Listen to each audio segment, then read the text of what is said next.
এই ভিডিওটাতে আমরা আলোচনা করব কিভাবে আমরা কোনো অবজেক্টকে এডিট করতে পারি বা অবজেক্ট মোড থেকে আমরা কিভাবে এডিট মোডে যাব এবং কোনো অবজেক্টকে আমরা এডিট করতে পারবো। এই হলো ব্লেন্ডারের বেসিক কিউব।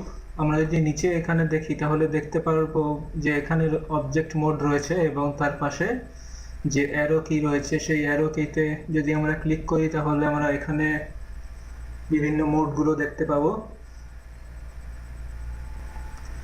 এখানে আমরা দেখতে পাচ্ছি যে পরপর যে মোডগুলো রয়েছে সেগুলো হচ্ছে অবজেক্ট মোড, তারপরে এডিট মোড এবং স্কাল্প মোড, এবং তারপরে ভার্টেক্স পেইন্ট, ওয়েট পেইন্ট এবং টেক্সচার পেইন্ট। এই ভিডিওটাতে আমরা মেইনলি অবজেক্ট মোড এবং এডিট মোড নিয়ে আলোচনা করব এবং তারপর অন্য আরেকটা ভিডিওয় আমরা স্কাল্প মোড দেখাবো। কাজে আমি যদি অবজেক্ট মোড থেকে প্রথমে এডিট মোডে যেতে চাই তাহলে আমি ডাইরেক্ট একদম সহজে এখান থেকে যেতে পারি। এডিট মোডে ক্লিক করলে আমি এডিট মোডে চলে যাব এবং সঙ্গে সঙ্গে আমি দেখতে পাবো যে কিউবটার একটু পরিবর্তন হলো রঙের। এখানে পরিবর্তন হলো বলতে যেটা দেখতে পাচ্ছি সেটা হলো অ্যাকচুয়ালি এডিট মোডে ঢোকার পরে এখানে সবগুলো ভার্টেক্স একসঙ্গে সিলেক্ট হয়ে রয়েছে এবং সেই জন্য পুরো কিউবটাকে হলুদ দেখাচ্ছে, অর্থাৎ সিলেক্ট অল হয়ে রয়েছে। আমি যদি কিবোর্ড থেকে এ প্রেস করি তাহলে ডিসিলেক্ট অল হয়ে যাবে এবং আমি এখান থেকে ক্লিক করে কোনো একটা ভার্টেক্সকে সিলেক্ট করতে পারবো। আচ্ছা, এবারে যারা 3D-তে একেবারেই নতুন এবং এই এডিট মোড বা অবজেক্ট মোড এগুলো ঠিক জানে না, তাদের জন্য আমি যেটা বলবো সেটা হচ্ছে আমরা যখনই কোনো 3D মডেল বানাই, সে কোনো গাড়ির মডেল হোক কি কোনো বন্দুক বা কোনো হিউম্যান ক্যারেক্টার বা যে কোনো মডেলই বানাই না কেন, আমাদেরকে প্রথমে একটা বেসিক প্রিমিটিভ নিতে হয় এবং তারপরে সেই বেসিক অবজেক্টটাকে বা বেসিক প্রিমিটিভ অবজেক্টটাকে আমরা এডিট মোডে যাই, গিয়ে সেখান থেকে আমরা এডিট করে করে পুরো 3D শেপটাকে নিয়ে আসি। এবং আমরা যখনই একটা অবজেক্ট মোড থেকে এডিট মোডে যাচ্ছি আমরা তিনটে কম্পোনেন্ট পাচ্ছি। সেই কম্পোনেন্টগুলো হলো ভার্টেক্স, এজ এবং ফেস। এই এক একটা পয়েন্ট হচ্ছে একটা ভার্টেক্স, এই একটা ভার্টেক্স বা এই একটা ভার্টেক্স, এই একটা ভার্টেক্স, এবং এজ হচ্ছে এই রেখাগুলো, অর্থাৎ দুটো তল, এই একটা তল এবং এই একটা তল এসে যে রেখায় মিলিত হচ্ছে সেগুলোকে আমরা বলছি এজ, বা জ্যামিতিক ভাষা আমরা অর্থাৎ যেগুলোকে লাইন বলি, এইগুলো হচ্ছে সেই এজ। অর্থাৎ আমি যখন এজ মোডে যাব আমি তখন এই এজগুলোকে সিলেক্ট করতে পারবো এবং দরকার মতো সেগুলোকে মুভ করতে পারবো এবং এইভাবে আমি একটা অবজেক্টকে এডিট করতে পারি বা তার শেপ চেঞ্জ করতে পারবো।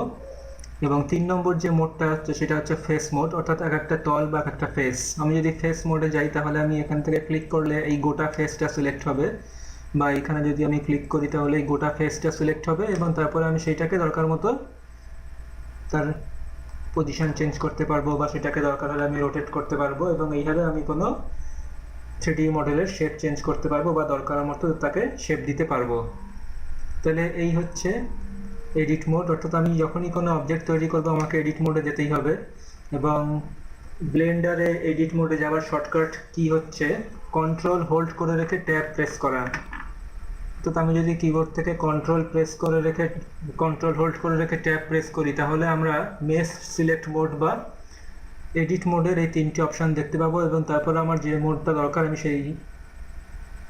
সেই কম্পোনেন্টে ক্লিক করে আমি সেই মোডে চলে যেতে পারবো। অর্থাৎ আমি যদি এখানে এজ ক্লিক করি তাহলে আমি এজ সিলেকশন মোডে চলে গেলাম এবং দরকার হলে আমি এখন ক্লিক করে এখান থেকে এজ সিলেক্ট করতে পারি। এইখানে এডিট মোড রয়েছে এবং আমি যখনই কন্ট্রোল ট্যাব বা ট্যাব প্রেস করব তখনই আমি দেখব আমি এখানে অবজেক্ট মোড এবং এডিট মোডের মধ্যে বারবার আনাগোনা করছি। আমি যদি আবার ট্যাব প্রেস করি আমি ডাইরেক্ট এডিট মোডে ঢুকে যাব এবং আবার যদি ট্যাব প্রেস করি অবজেক্ট মোডে চলে আসবো। এবং আমি যখন ভার্টেক্স, ফেস বা এজের মধ্যে সিলেক্ট করতে চাইবো তখন আমি কন্ট্রোল হোল্ড করে রেখে ট্যাব প্রেস করব, তাহলে আমি এই মেশ সিলেক্ট মোডে আসতে পারবো এবং সেখান থেকে আমি কোন কম্পোনেন্টটা সিলেক্ট করতে চাই সেটা আমি সিলেক্ট করে নিতে পারবো। এবার এখানে আমি দেখতে পাচ্ছি যে এই মোডগুলি রয়েছে এবং আমি যখনই একটা মোডে যাচ্ছি তখন সেই মোডটা এখানে হাইলাইট হয়ে থাকছে এবং অন্য মোডগুলো গ্রে হয়ে যাচ্ছে বা ইনঅ্যাক্টিভ হয়ে থাকছে। অর্থাৎ আমি যেহেতু এখন ফেস মোডে রয়েছে সেজন্য ফেস মোডটা ইয়েলো হয়ে রয়েছে বা কালারটা একটু ডার্ক হয়ে রয়েছে এবং অন্যগুলো হালকা গ্রে হয়ে রয়েছে। আমি যদি মোড চেঞ্জ করে, আপনারা এখানে লক্ষ্য করুন, আমি যদি মোড চেঞ্জ করে ভার্টেক্স মোডে যাই, আমি যেই মুহূর্তে ভার্টেক্সে ক্লিক করব, আপনারা এখানটা খেয়াল করুন, দেখতে পাবেন যে ভার্টেক্স মোডটা অ্যাক্টিভেট হয়ে গেল এবং তখন এই দুটো মোড ইনঅ্যাক্টিভ হয়ে গেল। অর্থাৎ আমি কোন মোডে আছি সেটা আমি এখান থেকে দেখে বুঝতে পারবো। এবারে এডিট মোডে কিছু সিলেকশন প্রসেসের কথা বলবো। আমি এখান থেকে অবজেক্ট মোড থেকে এডিট মোডে গেলাম এবং এখানে দেখতে পাচ্ছি যে আমরা এখানে সমস্ত ফেস, ভার্টেক্স এবং এজগুলো দেখতে পাচ্ছি। কাজে আমি এখন ফেস মোডে রয়েছি এবং কাজে আমি যদি কোনো ফেসের উপরে ক্লিক করি তাহলে সেই ফেসটা আমি সিলেক্ট করতে পারবো, এবং যদি একাধিক ফেস আমি সিলেক্ট করতে চাই তাহলে আমি শিফট প্রেস করে ক্লিক করলে আমি একে একে একাধিক ফেস সিলেক্ট করতে পারবো। ঠিক একইভাবে আমি যদি একাধিক ভার্টেক্স সিলেক্ট করতে চাই বা একাধিক এজ সিলেক্ট করতে চাই তাহলে আমাকে ভার্টেক্স মোডে বা এজ মোডে যেতে হবে এবং গিয়ে তারপরে আমি যদি শিফট প্রেস করে রেখে ক্লিক করি এজের উপরে তাহলে আমরা পরপর এক বা একাধিক এজ সিলেক্ট করতে পারবো। এবং আমি এখান থেকে কিবোর্ড থেকে এ প্রেস করে এজগুলোকে ডিসিলেক্ট করে দিচ্ছি। এছাড়া অন্যান্য যে সমস্ত সিলেকশন পদ্ধতিগুলি আছে তার মধ্যে আমরা আগে যেটা দেখেছি যে বি প্রেস করলে বর্ডার সিলেকশন মোড অ্যাক্টিভেট হয়, এখানেও আমি সেরকমই বি প্রেস করে বর্ডার সিলেকশন মোড অ্যাক্টিভেট করতে পারি এবং তখন যদি আমরা একটা রেক্ট্যাঙ্গেল টানি তাহলে তার মধ্যে যে সমস্ত এজগুলো পড়বে সেইগুলো সব সিলেক্ট হয়ে যাবে।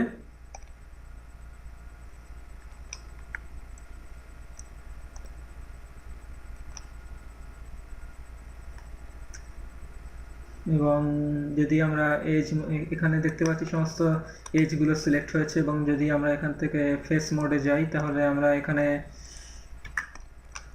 বি প্রেস করে বর্ডার সিলেকশন মোড অ্যাক্টিভেট করে বর্ডার টানলে এই বর্ডারের মধ্যে যে সমস্ত ফেসগুলো পড়বে সেগুলো সব সিলেক্ট হয়ে যাবে।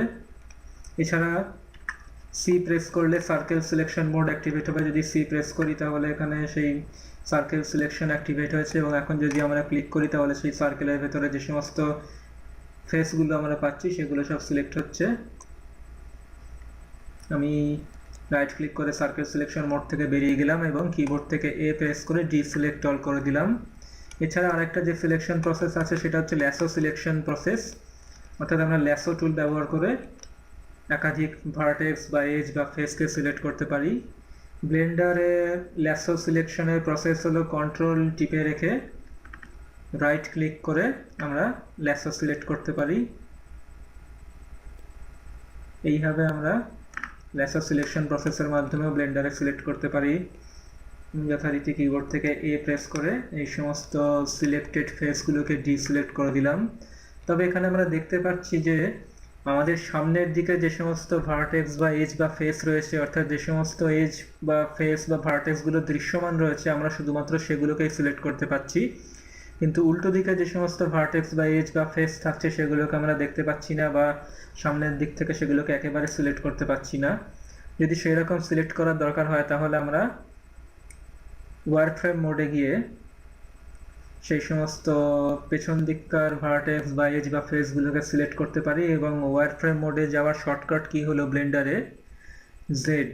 যদি কিবোর্ড থেকে জেড প্রেস করি তাহলে দেখবো আমরা ওয়ারফ্রেম মোডে চলে যাচ্ছি এবং তখন তাহলে আমরা পেছন দিকের যে সমস্ত এজ ফেস বা ভার্টেক্সগুলো রয়েছে সেগুলোকেও দেখতে পাবো।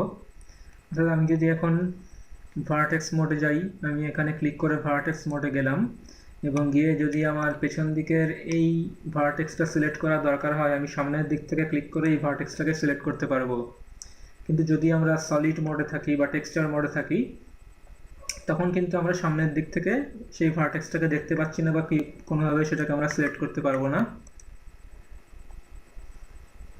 এখন আমরা রয়েছি সলিড মোডে, আমি জেড প্রেস করে ওয়ারফ্রেম মোডে যাচ্ছি এবং তারপরে আমরা পেছন দিককার যে সমস্ত ভার্টেক্স বা এজগুলো দৃশ্যমান নয় সেগুলোকে সিলেক্ট করতে পারছি।